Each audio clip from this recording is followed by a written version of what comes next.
إنه عبد القادر الجزائري مؤسس الدولة الجزائرية الحديثة. ولد عبد القادر سنة 1807 في قرية القيطنة، ويعود بنسبه إلى الإمام الحسن بن علي بن أبي طالب عليه السلام.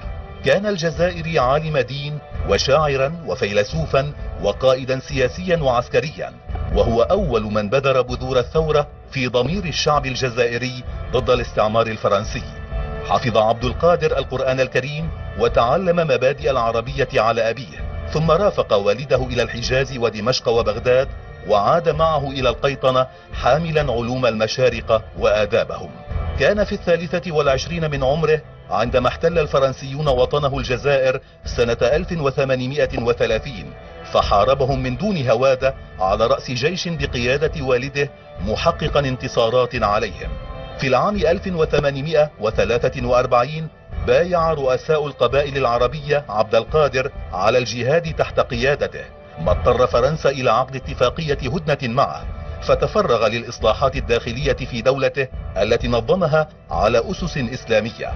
نقض الفرنسيون معاهدات كانوا أبرموها معه، فخاض معهم معارك عدة عام 1837 صمد فيها بالرغم من إحراقهم عاصمته، محققا عليهم مجموعة من الانتصارات.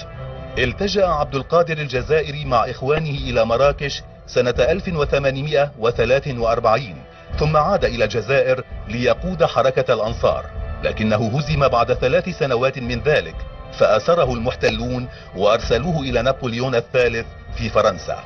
سمح الفرنسيون له بالسفر إلى الشرق، فانتقل إلى دمشق وعمل مدرسا. وفي العام 1860 انطلقت شرارة الفتنة بين النصارى والدروز في منطقة الشام، فعمل على حماية المسيحيين ووأد الفتنة. توفي الأمير عبد القادر الجزائري في العام 1883، ودفن بناء على وصيته في دمشق بجوار الشيخ محي الدين بن عربي في الصالحية. وبعد استقلال الجزائر نقلت رفاته إلى ثرى وطنه في العام 1965. له 3 مؤلفات في التصوف والدين والحكمة، وقد جمعت أشعاره في ديوان وألفت حوله كتب عدة.